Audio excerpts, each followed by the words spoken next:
Good evening, everybody. My name is Danny, and I am a recovering alcoholic. My sobriety date is August 13th, 2006. Silver chip from this program in 2007. The reason you see the camera there because I have a YouTube channel called Recovery Dan, and I've been reaching out to different facilities all around the world, and they always compliment me about the videos I do, and I thought this would be something good that I could use to send around for them too. But I'll tell you a little bit about what it was like, what happened, and how it is today. It's been a journey, but a good one. I was raised in a single-parent home. My father was an alcoholic. Him and my mother split up. I guess I was around about 6 or 7.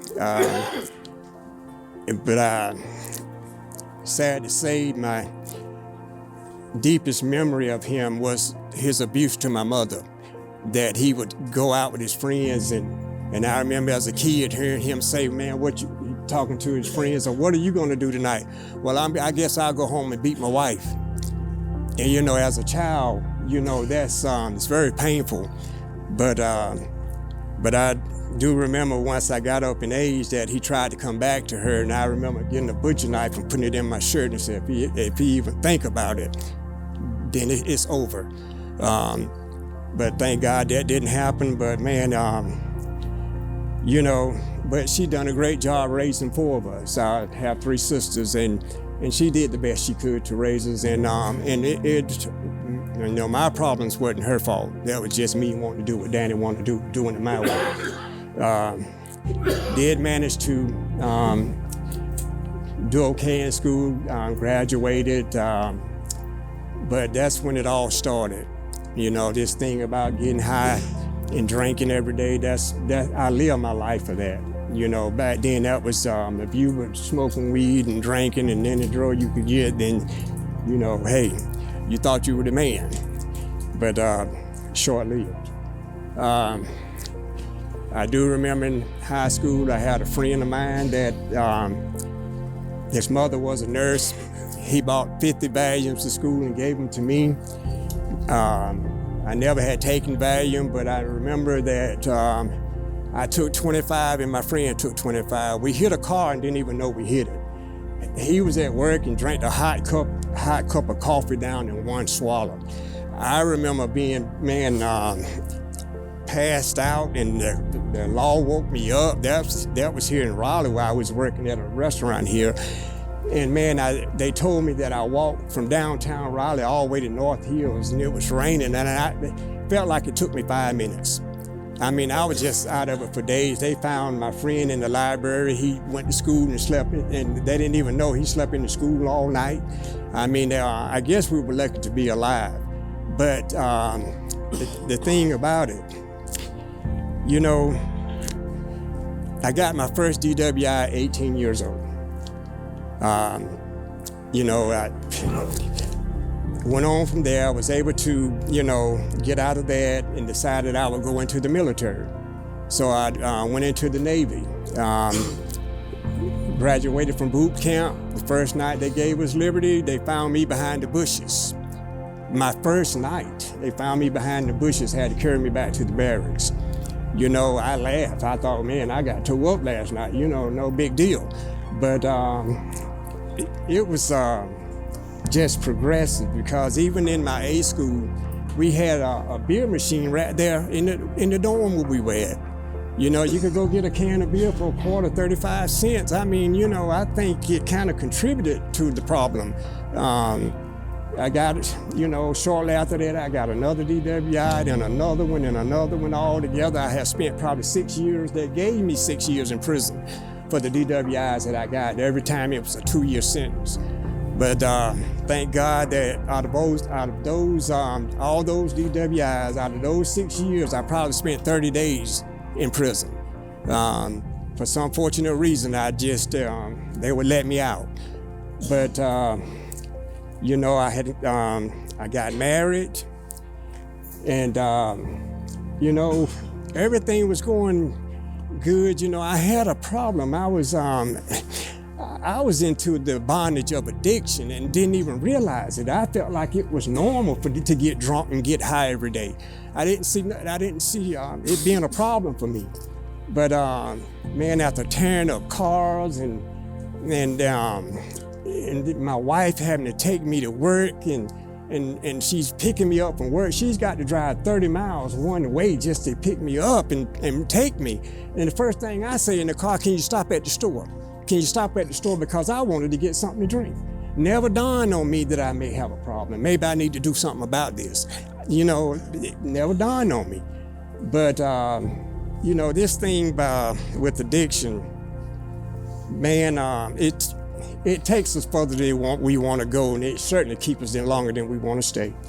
I had 2 kids at the time, and my wife just, you know, she just couldn't bear it anymore because, you know, like I said, I tore up her brand new car that she got. I remember driving down the road one night, and man, I was so out of it, and I came to, I thought I was running off a cliff, and I opened the door and dived out of the car and just started tumbling.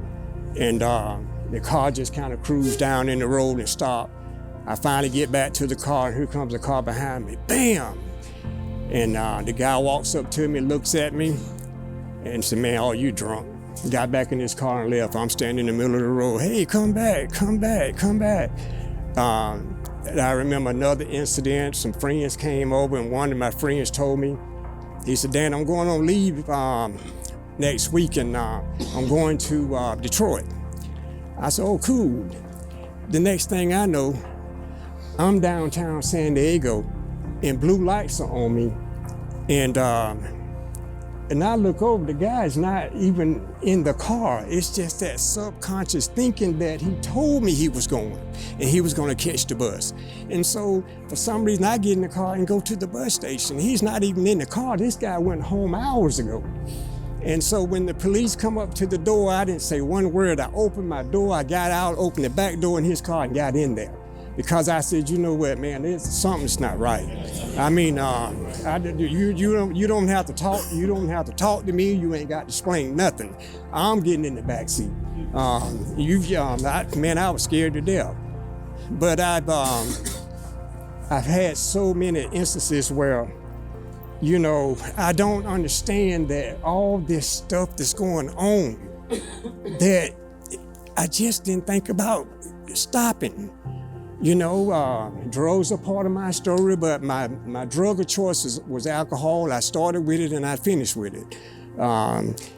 You know, I remember that when my wife decided that she was going to divorce me, and I had the kids, and I remember, man, just laying in the bed. I was staying with my sister at the time, and I was laying in the bed at night, man, tears come down my face because I lost what I loved, my wife and my children. That was my life. But I'd had this addiction, man, and I just didn't know what to do about it. So when she divorced me, man, that made the problem even worse because I tried to drown out those feelings, that pain that I had inside. So I just remember it really got worse for me.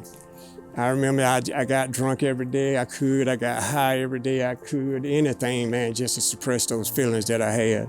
One night, being drunk, I decided I would lay down and just rest for a minute. And I was walking beside the highway.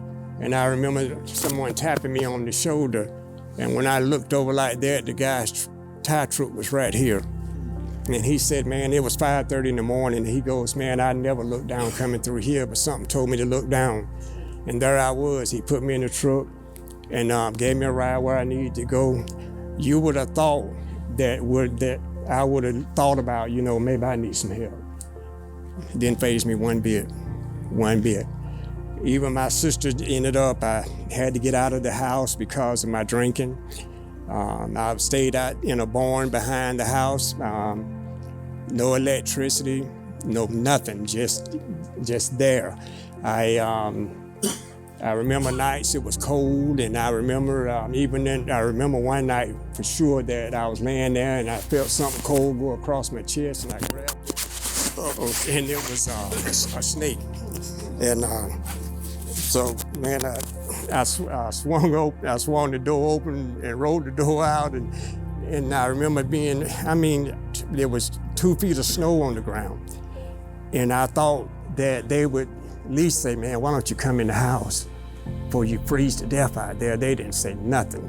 My sister and them didn't say one word. And you know what? It was basically I was homeless, just living in the shed behind the house. And I would just drink and go into that shed and go into that shed. And man, I even ended up in a tree house. William Dickens always kidded me about that. Danny, you're the only person I ever seen that was able to have a tree house. It was big enough to get in and big enough to lay down. And but man, I'm telling you, my life was in turmoil. But you know what? Never really done anything. I just kept going on and on and on. I used to wonder to myself, why in the world do I have to go through so much? I'm looking at all these people around me do the same thing that I do, but they all have a place to go to at night. Here I go back into this daggone barn, and my sister wouldn't even run a drop cord. I mean, it was just, I'm like, but today I'm thankful she didn't, because I would have got comfortable, and I may not would have, got my life in order. But some nights I come in and I'm just being honest. I mean, I would see where they threw food out for the dogs, and you got a brother that's sitting here, that's struggling, and you would think they would say, well, daggone, let's save this for Danny. And I always said, daggone, you mean to tell me you'd rather go and throw the food to the dogs than to give it to your own brother? And it hurt. And I said, I don't care how bad I am. I mean, I'm still your brother. And that was painful, but at the same time, I put myself in that position, and I never did want to be bitter towards my family, and I prayed that I wouldn't be, and I'm not today. I lived in some horrible conditions, sometimes sleeping in the woods, and all of this, what I'm going through, is a direct result of the pain. Just trying to find a way to ease the pain, because I could not deal with life being sober because it hurt too bad. When I'm drunk, I can forget about it. But I remember one night, I was laying in that barn, and I never forget, a tear rolled down my cheek. And I remember saying this, I said, Lord, I know that I haven't lived up to par. I struggle. I said, I got 2 sons, and I don't want my legacy to be the same thing that I said about my dad, that my dad was nothing but a drunk. I don't want that to be my legacy. I said, if you will help me, that's all I asked. And I think the next night I went to my sister and I said, there's a place in Raleigh called the Healing Transition. At the time was the Healing Place. And I said, will you take me there? And she brought me, but before she even brought me here, I said, you need to stop at the store. And I bought 2 40 ounces of something and drank those. When I got here, I got in, went to detox. When I laid down on that mattress in detox, man, it almost felt like I was in heaven. I was able, just to take a shower, just to have some clean clothes to put on. It was just like, man, this is, what a relief. I finally got to the shelter, put me on the waiting list. Laid on the floor for about 3 days. I began to go to classes. I began to learn about this addiction. And I was able to get through Med 1, Med 2, and finally I was able to get over there across the pond, CTR 1. And that's when I really started pouring my heart out, trying to learn everything that I could learn in this facility. You know, I never forget that, you know, I started going in the chapel because I was desperate. I knew that if I left this program, I was gonna die. It wasn't no doubt in my mind, I was gonna die. And I knew that this was my last go around to get it right. And that's the way, you know, I just looked at it that way. And I said, you know, I'm gonna put my best foot forward while I'm here. And I wanna leave here a different man than what I came in. And I'm serious about this recovery.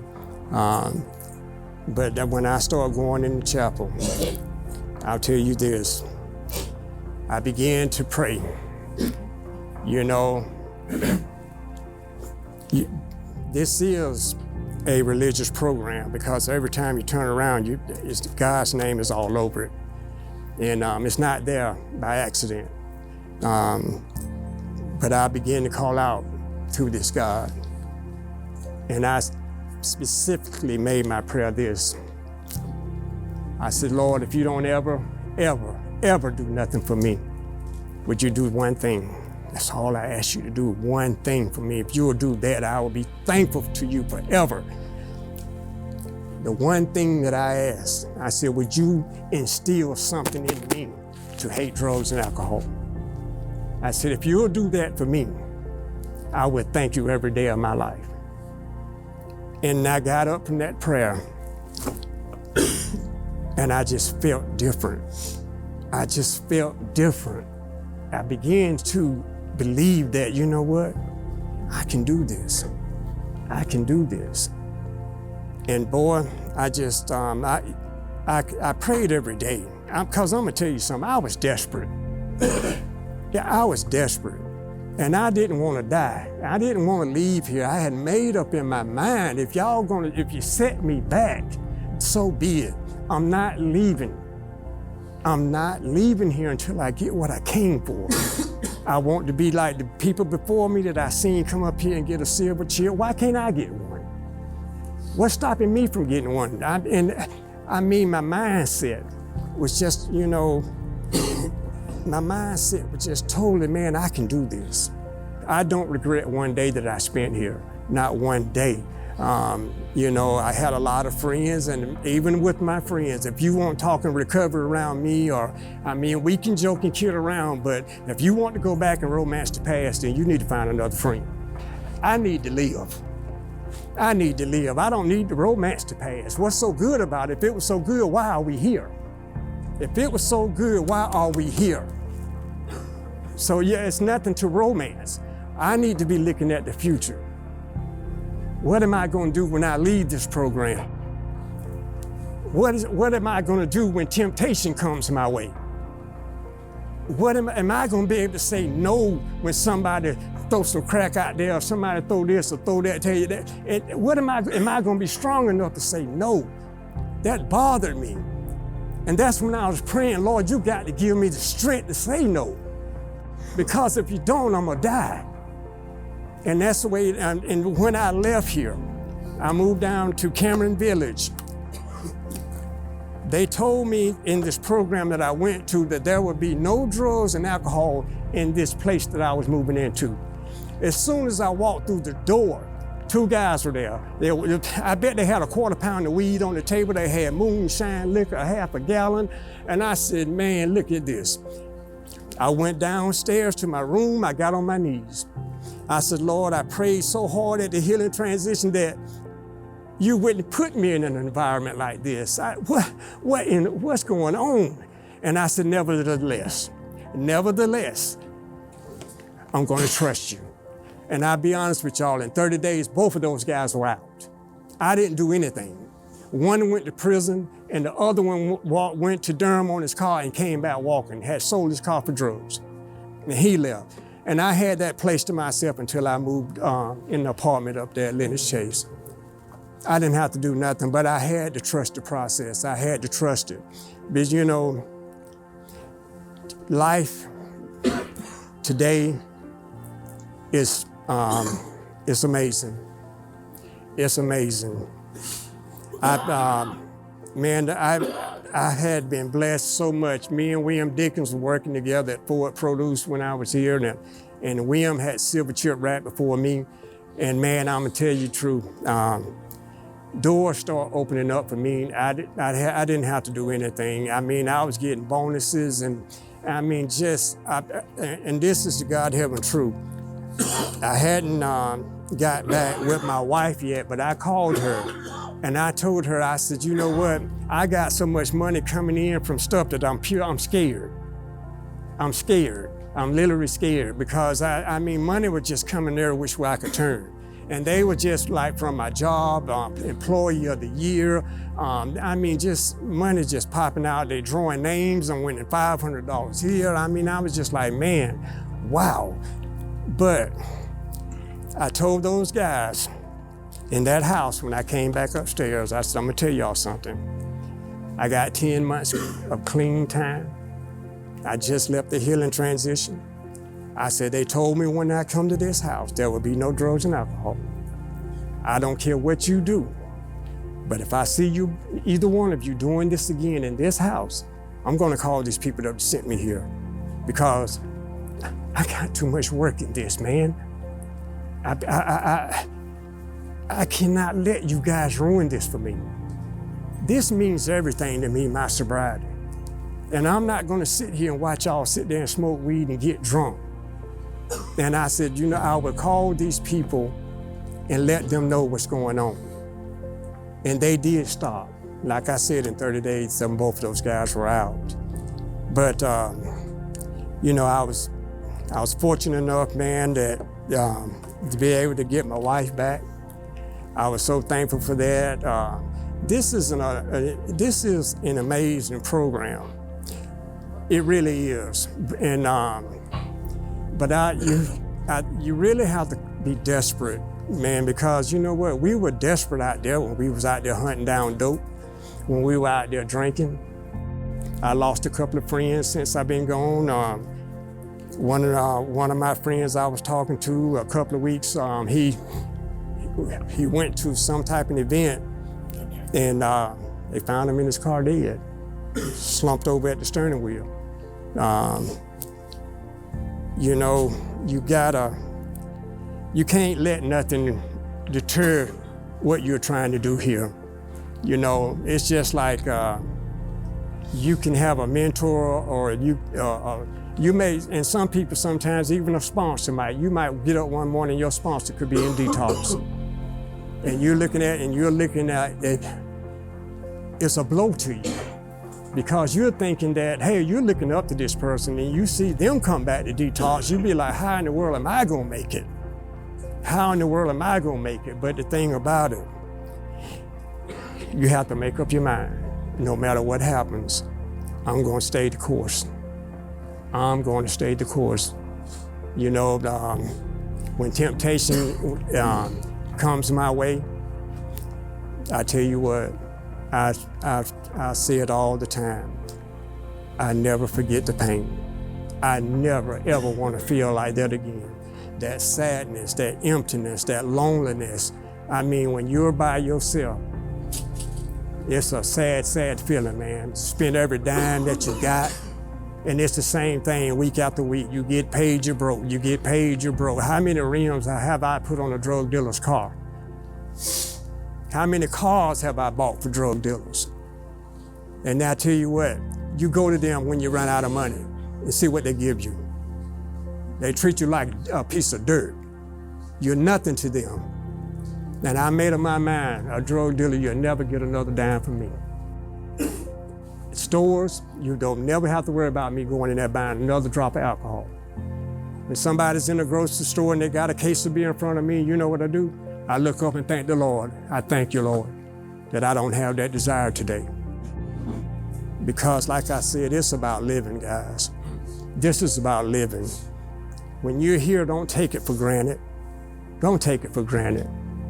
Learn all you can.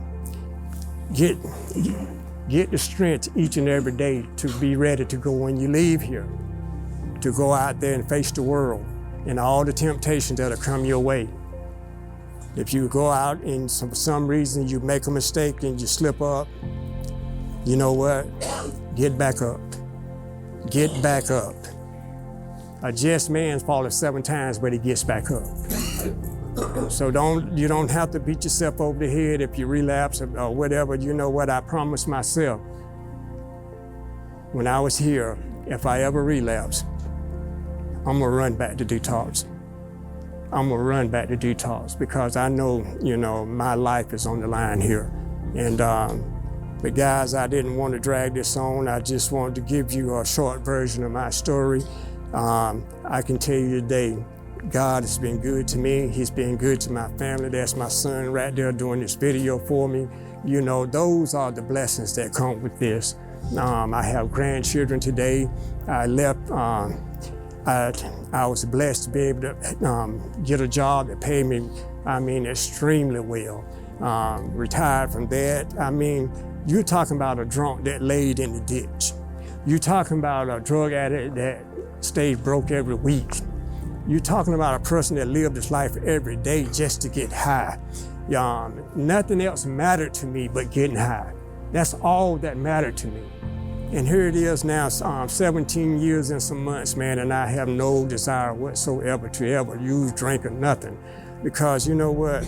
I still remember the pain, just like I prayed in there in the chapel when I was here. That same feeling is still in me.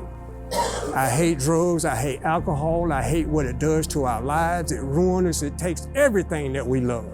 Everything that we love. It'll rob you of it. You know what? How long do we have to stay in the bondage of addiction? It's time, y'all. It's time to live. It's time to live. And you know what? What child out there is waiting for you to come and say, hey, you don't have to do this? Somebody is depending on each and every one of you, whether you know it or not. And you know what? And you will be surprised. Give yourself when you leave here. And I'll close with this. Give yourself a year. 1 year. 1 year. Drug and alcohol free. And come back and tell me what's changed in your life. I guarantee you every one of you will be standing right here telling your story. Every one of you deserve to be up here to tell your story because only you know it. Make that a goal to tell your story. Somebody needs to hear your story, your story, your story. Some child needs y'all. Some young man needs to hear from you. Who can you pull from the gutter? Remember this, somebody's depending on you. Don't fail them. Do this while you can. And have a blessed life, and I thank you for allowing me to share.